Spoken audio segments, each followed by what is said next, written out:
தேசிய கட்சிகளுக்கு மாற்றாக ஒரு கட்சி வர வேண்டும், அந்த இடத்தை ஆம் ஆத்மி நிரப்புவதால் அதை ஆதரிக்கக்கூடிய ஒரு நிலை அப்படின்னு நீங்க தொடர்ந்து சொல்றீங்க.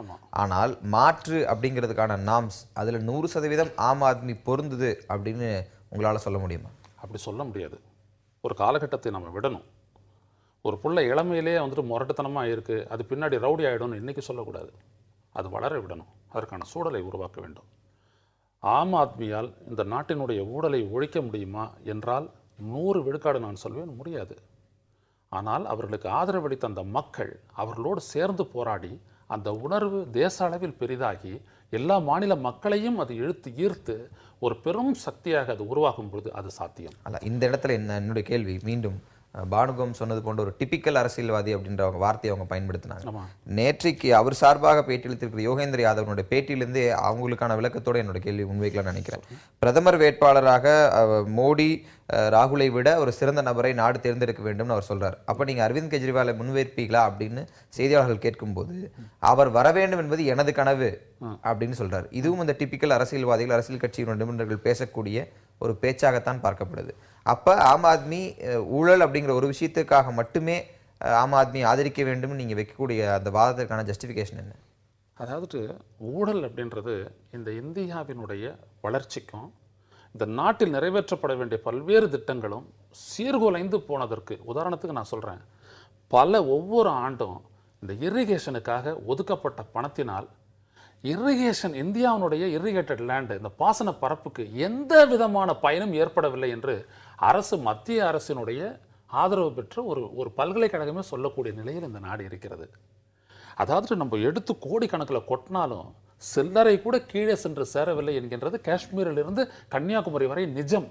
இப்படிப்பட்ட ஒரு நிலையில் இந்த நாட்டிற்கு ஒரு மிகப்பெரிய தடையாக இருப்பது ஊழல். அதை முன்வச்சு, அதை அழிப்பேன்னு முன்வச்சு ஒரு கட்சி மக்களினுடைய ஆதரவை பெற்றிருக்கிறது என்ற போது எடுத்த உடனே குற்றச்சாட்டை சொல்லக்கூடாது. இன்னொன்று, அவங்க ஆளட்டும். பதவி என்பதற்கும் பொறுப்பு என்பதற்கும் என்ன வித்தியாசம்? அவர் பிரதமர் ஆவார், அது பிரதமராக வேண்டும் என்பது என் கனவு என்று அவர் சொல்லுகின்றார் என்றால் அது பொறுப்புத்தான். பிரதமர் பதவியில் இருந்தது காரணத்தினாலேயே எப்படிப்பட்ட ஒரு சங்கடத்திற்கு, எப்படிப்பட்ட கேள்விகளுக்கு ஆட்படுத்தப்பட்டார் மன்மோகன் சிங் என்பதை நீங்கள் பார்த்தீர்கள். ஒருவர் பதவிக்கு வந்த பிறகுதான் தெரியும் அவர் எந்த அளவிற்கு அவர் சரியாக அவருக்கு ஏற்றுக்கொண்ட அந்த இலக்கை நோக்கி அவர் செயல்பட்டு வெற்றி பெறுகிறார் என்பது. ஆனால் அதற்கு ஒரு காலகட்டம் தேவை.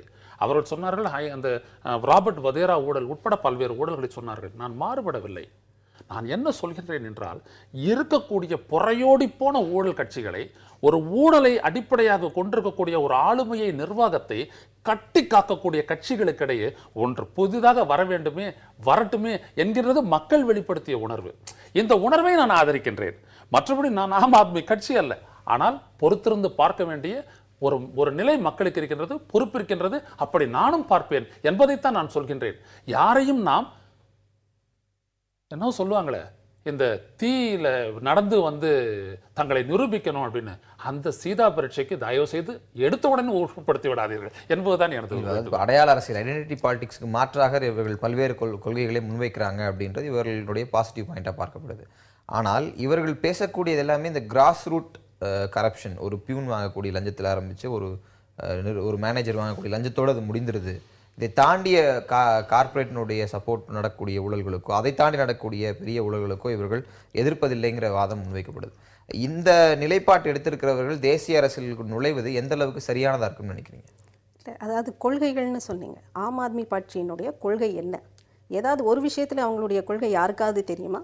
சார் முதற்கொண்டு தெரியாது. அவர்கள் இதுவரை முக்கியமான எந்த கீ இஷ்யூஸ்லையும் எந்த கொள்கையையும் இதுதான் எங்களுடைய கொள்கை என்று வெளிப்படுத்தியவர்கள் அல்ல. ஒரே விஷயம்தான், ஊழலுக்கு எதிர்ப்பு, ஊழலுக்கு எதிர்ப்பு. ஊழலை எப்படி எதிர்க்கப் போகிறீர்கள் என்று கேட்டால் கூட அவர்களிடம் ஒரு கேம் பிளான் கிடையாது. வெறுமனே ஒரு கோஷத்தை முன்வைத்து வந்தவர்கள். சரி, மக்களால் திடீர்னு மக்கள் எல்லாரும் சேர்ந்து ஒரு எழுச்சியினால் உருவாக்கப்பட்ட தலைவரா கேஜ்ரிவால் அப்படின்னு பார்த்தா அப்படியும் கிடையாது. அவர் நம் மீது திணிக்கப்பட்ட ஒரு டூல். கேஜ்ரிவால் ஒரு கருவிதான், பின்னாலிருந்து இயக்குகிற சக்திகளைத்தான் நம்ம கவனிக்கணும்.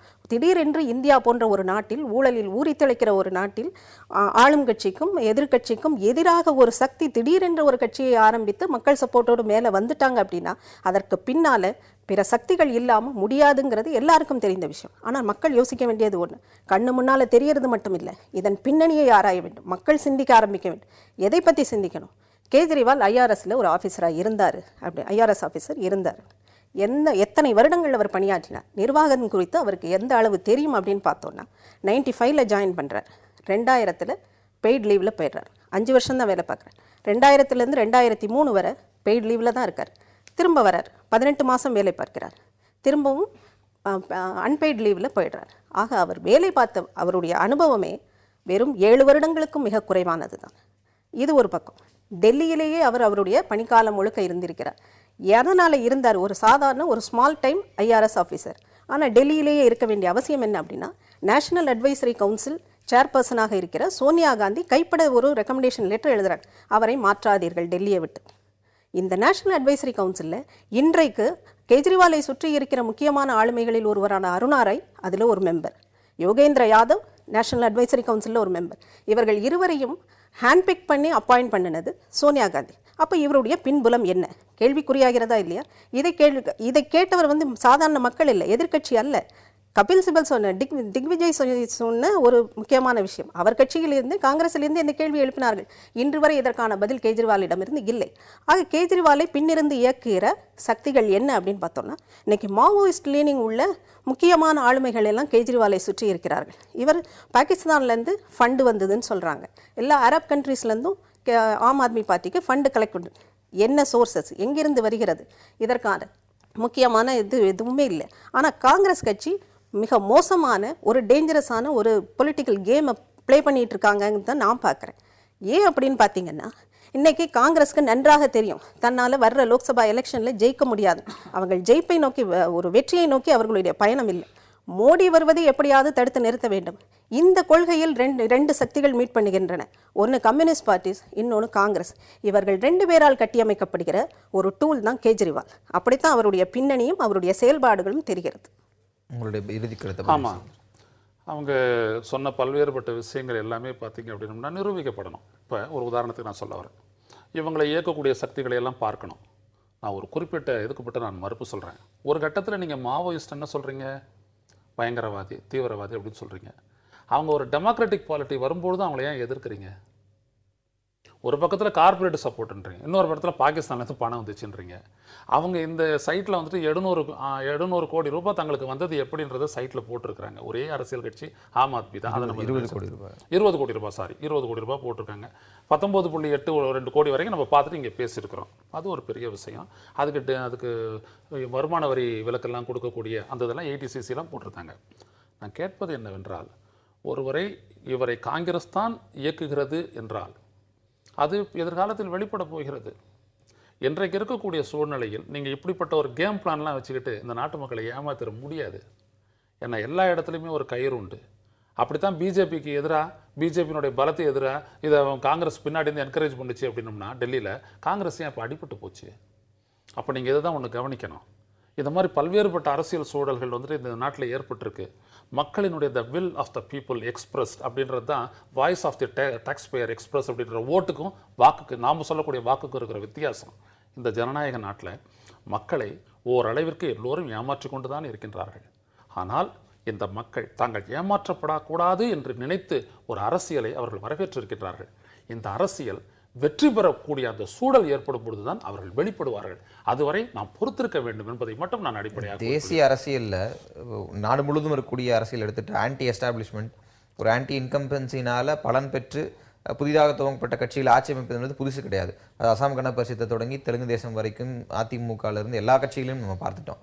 அப்படி ஒரு வாய்ப்பாக வந்திருக்கக்கூடிய அரவிந்த் கெஜ்ரிவால் ஒரு நல்ல ஆட்சியை தரலாம் அப்படிங்கிற விஷயத்தை அவர் மீது ஒரு ஒரு பாசிட்டிவ் ப்ரெஷராக முன்வைக்கிறதுக்கு பதிலாக இது போன்ற நெகட்டிவான விஷயங்களை தொடர்ந்து சொல்வது எந்த அளவுக்கு சரியா இருக்குன்னு நினைக்கிறீங்க? அதாவது இன்னைக்கு இந்தியா மாதிரியான ஒரு முக்கியமான சவுத் ஏஷியாவில் மிக முக்கியமான ஒரு கண்ட்ரி இந்தியா, அதனுடைய geopolitical and geostrategic பொசிஷனுங்கிறது மிக முக்கியமானது உலக அரசியலுக்கு. அப்போ இந்தியாவில் நடக்கிற ஒவ்வொரு அரசியலும், இந்தியாவில் உருவாகிற இல்லை உருவாக்கப்படுகிற ஒவ்வொரு தலைவரும் மிக முக்கியமான கவனிப்புக்கு, உலகத்தோட கவனிப்புக்கு ஆளாகிறார்.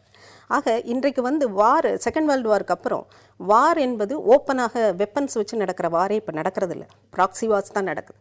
அப்போது ஒரு வளர்ந்த நாடுகள், அமெரிக்காவே எடுத்துக்கிடுவோம், அமெரிக்கா இந்தியாவில் தன்னுடைய பேச்சை கேட்டு நடக்கக்கூடிய ஒரு சென்ட்ரல் கவர்மெண்ட் இருக்கணும்னு நினைக்கிது. எல்லா விதமான எக்கனாமிக் அண்ட் எல்லா ஒரு சோஷியல் செட்டப் கூட அதனுடைய கண்ட்ரோலில் இருக்கணும் அப்படின்னு நினைக்கிறது. ஏன்னா இந்தியாவின் அதனுடைய ஆளுமை மிக முக்கியமாக அதுக்கு தேவைப்படுகிறது, சைனாவுக்கு ஒரு கவுண்டர் வைக்கிறது. அப்போ இதை எப்படி அவர்கள் எஸ்டாப்ளிஷ் பண்ணுவார்கள்னா, இந்த மாதிரியான ஆக்டிவிசம்னு நீங்கள் சொன்னீங்க, மாவோயிஸ்ட்டுகள் மெயின் ஸ்ட்ரீமுக்குள்ளே வரும்போது ஏன் அக்செப்ட் பண்ண மாட்டேன். மாவோயிஸ்ட்டுகள்ங்கிறதே ஒரு ஆக்டிவிசத்தில் நம்ம பார்த்தோன்னா அதில் நெகட்டிவ் சைடும் இருக்குது, பாசிட்டிவ் ஆக்டிவிசமும் இருக்குது. நெகட்டிவ் ஆக்டிவிசம் எது அப்படின்னா, ஒரு சிஸ்டத்தின் மீதான நம்பிக்கையை குறைப்பது. இந்த சிஸ்டமே சரியில்லை, ஆட்சியாளர்களே சரியில்லை, அவங்க நம்மளுடைய டெமோக்ராட்டிக் செட்டப்பே சரியில்லைன்னு சொல்லி சொல்லி சொல்லி மக்களிடம் ஒரு சினிசிசத்தை உருவாக்கும் போது அது நெகட்டிவ் ஆக்டிவிசம். அதுவே பாசிட்டிவ் ஆக்டிவிசம் எப்படி இருக்கும்னா, எங்களுக்கு இதெல்லாம் தேவை, இந்த மாதிரியான கட்டமைப்புகள் தேவை, எங்களுக்கு இந்த அநீதி நடக்குது, இதெல்லாம் செய்யுங்க அப்படின்னு சொல்லும்போது அது பாசிட்டிவ் ஆக்டிவ். ஆனால் மாவோயிஸ்ட்டுகள் முன்னெடுப்பதோ நெகட்டிவ் ஆக்டிவிசம். இந்த மாதிரியான தீவிரமான இடதுசாரி கொள்கைகள் உள்ள மக்களோடு மாவோயிஸ்ட்டுகள், டெரரிஸ்ட்டுகள் எல்லா ஆர்கனைசேஷன்ஸோடையும் இவர் வைத்திருக்கிற இந்த க்ளோஸ் டைப் பற்றின கேள்வி எதற்குமே அவர் பதில் சொல்வதில்லை நேரடியாக. அதை அவாய்ட் பண்ணிட்டு எந்திரிச்சு போயிடுறார். காஷ்மீர் குறித்து இவருடைய நிலைப்பாடு என்ன? இல்லை சார், ஒரு நார்த் ஈஸ்ட் இது பற்றி அவருடைய நிலைப்பாடு என்ன? தமிழீழம் குறித்து அவருடைய நிலைப்பாடு எதிலையுமே தெளிவான இதுதான் எங்களுடைய கொள்கைகள் என்று சொல்லாத ஒரு கட்சி அதை முதலில் முன்னெடுக்க வேண்டும். அதுதான் முக்கியம். ரொம்ப சுருக்கமாக பதிவு செஞ்சேன். அப்படின்ற ஒரு விடயத்தை நீங்கள் வந்துட்டு கொஞ்சம் நல்லா விரிவாக பார்க்கணும். ஒரு சிஸ்டத்தை வந்துட்டு காலி பண்ணணும் அப்படின்றதுக்காக ஒரு டெமோக்ராட்டிக் ப்ராசஸ்க்கு ஒருத்தங்க வந்து யாராவது ஜெயிச்சிருக்கிறாங்கன்னா இல்லை. நாடாளுமன்றம், பாராளுமன்றம் பன்றிகளின் தோடுவோம் அப்படின்னு சொன்ன இங்கே இருக்கக்கூடிய மார்க்சிஸ்ட் கட்சி அதுக்குள்ளே வந்துட்டு இன்றைக்கி எந்த இடத்துல இருக்குது? சிஸ்டத்தால் ஒன்றும் பண்ண முடியலை, மாறாக அது அதிக சீட்டு கேட்குது. இதை நான் எதுக்கு நான் குறிப்பிட்றேன் அப்படின்னம்னா, இவங்களுக்கான ஒரு பதிலாக இல்லை, இன்னொரு விஷயத்தை நான் சொல்கிறேன்.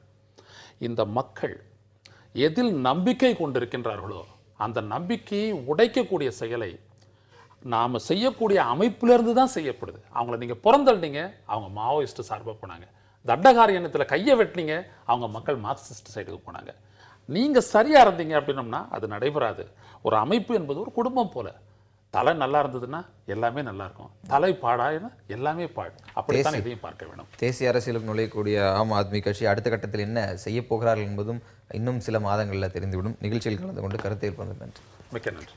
மீண்டும் ஒரு புது புது அர்த்தங்கள் நிகழ்ச்சியில் சந்திக்கலாம்.